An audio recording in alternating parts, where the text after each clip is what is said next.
ஆயுர்வேதம் ஒரு பொக்கிஷம், நம் ஆயுள் நீட்டக்கும் அற்புதம். டாக்டர் ஸ்ரீவர்மாஸ். இங்கு கூடியிருக்கும் அனைவருக்கும் முதற்கண் வணக்கம். மரியாதைக்குரிய நமது உள்துறை அமைச்சர் அமித்ஷா அவர்களை புதுக்கோட்டை வருக வருக வருக என வரவேற்கிறது. இந்த காவி கூட்டத்தை பார்க்கும் பொழுது இது புதுக்கோட்டையா இல்லை என்றால் காவி கோட்டையா என்று தெரியவில்லை. அந்த அளவிற்கு காவி கோட்டை, நாம் எல்லாம் ஜார்ஜ் கோட்டையை பிடிப்பதற்காக காவி கோட்டையில் அடித்தளம் அமைக்க போகிறோம் என்பதை தெரிவித்துக் கொள்கிறேன். இன்று வருவது யார் வருகிறார்கள்? நமது அமித்ஷா அவர்கள் வருகிறார்கள். 127 மாவட்டங்களில் இருந்த நக்சலை 11 மாவட்டமாக குறைத்து நக்சல்களை ஓட ஓட ஓட விரட்டிய மரியாதைக்குரிய அமித்ஷா அவர்கள் இங்கே வருகிறார்கள். ஏற்கனவே சொன்னதை போல இது காவி கோட்டை. நாம் செங்கோட்டையில் இருந்து ஜார்ஜ் கோட்டைக்கு மரியாதைக்குரிய முதலமைச்சர் அவர்கள் சொல்கிறார்கள் 2.0 என்று சொல்கிறார்கள். இல்லை, இரண்டாவது முறை திராவிட முன்னேற்ற கழகத்தை ஓட ஓட விரட்டப் போகின்ற கூட்டம் இந்த கூட்டம் என்பதை தெரிவித்துக் கொள்கிறேன். ஏனென்றால் இன்று நமது பாரதிய பிரதமர் அவர்கள் நல்லாட்சி செய்து கொண்டிருக்கிறார்கள். இங்கே மரியாதைக்குரிய முதலமைச்சர் சொல்கிறார், அவரது திட்டங்களை பற்றி சொன்னால் அவருக்கு மூச்சு வாங்குகிறதாம். நான் தமிழகத்தில் என்ன நடக்கிறது என்று சொல்கிறேன்.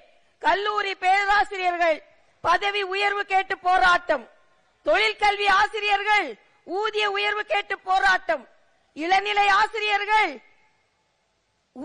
ஊதியம் கேட்டு போராட்டம், மருத்துவர்கள் தொழில்நுட்ப பணியாளர்கள் ஊதிய பாக்கி கேட்டு போராட்டம், எய்ட்ஸ் கட்டுப்பாடு ஊழியர்கள் ஊதியம் கேட்டு போராட்டம், செவிலியர்கள் பணிச்சுமை அதிகரிப்பு கேட்டு போராட்டம், அங்கன்வாடி பணியாளர்கள் ஓய்வூதியம் கேட்டு போராட்டம், சத்துணவு பணியாளர்கள் உரிமை மறுக்கப்பட்டு போராட்டம், தூய்மை பணியாளர்கள் பணி நிரந்தர போராட்டம், நெடுஞ்சாலை பணியாளர்கள் போராட்டம்.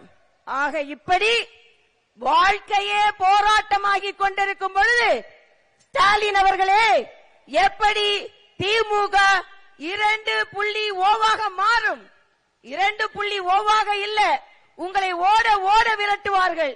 ஏனென்றால் இன்று கூட பார்த்தீர்கள் என்றால் ஒரு சட்டமன்ற உறுப்பினர் கோயிலுக்கு போகும் பொழுது அவர் விரட்டி அடிக்கப்பட்டிருக்கிறார். சேகர் பாபு விரட்டி அடிக்கப்பட்டார். நான் இன்று ஒரு சவால் விட்டேன். மரியாதைக்குரிய சேகர் பாபு அவர்களே, 3000 கோயில்களுக்கு குடமுழுக்கு செய்தேன் என்று சொல்கிறீர்களே, ஒரு குடமுழுக்குவிற்காவது முதலமைச்சர் அவர்கள் வந்திருக்கிறார்களா என்று கேட்கிறேன். ஆக முதலமைச்சர் வரமாட்டார். மத சார்பில்லாதவர்கள் என்றால் அது பாரதிய ஜனதா கட்சியை சார்ந்தவர்கள் தான். ஏனென்றால் புதுக்கோட்டை காவி கோட்டையாக மாறிக்கொண்டிருக்கிறது என்பது மட்டுமல்ல, இன்று ஜார்ஜ் கோட்டையை நாம் அடைவதற்கு இங்கே அடித்தளம் அமைக்கப்படுகிறது என்பதை நான் இங்கே தெரிவித்துக் கொள்கிறேன். ஏனென்றால் இன்றைய காலகட்டத்தில் மரியாதைக்குரிய மோடி அவர்களின் டபுள் இன்ஜின் கவர்மெண்ட் இங்கே வர வேண்டும் என்றால் நிச்சயமாக தேசிய ஜனநாயக கூட்டணி ஆட்சிக்கு வர வேண்டும். படிக்க வர வேண்டிய மாணவர்கள் பட்டா கத்தியோடு வருகிறார்கள். கத்தி கத்தி படிக்க வேண்டிய மாணவர்கள் கத்தியோடு வருகிறார்கள். நல்ல பாதையில் போக வேண்டிய மாணவர்கள் போதையில் வருகிறார்கள். இதே மாவட்டத்தில் இருந்து வைகோ அவர்கள் போதையை ஒழிக்க அவர் பாத யாத்திரை செல்கிறாராம். ஆனால் போதையை ஒழிப்பதற்கு இந்த அரசாங்கம் எந்த முயற்சியும் எடுக்கவில்லை.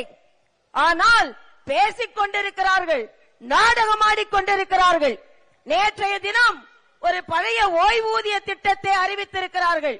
அது பழைய ஓய்வூதிய திட்டமா, புதிய ஓய்வூதிய திட்டமா, இல்லை என்றால் பழைய புதிய ஓய்வூதிய திட்டமா, இல்லை என்றால் புதிய பழைய ஓய்வூதிய திட்டமா என்று யாருக்கும் தெரியாது. ஆக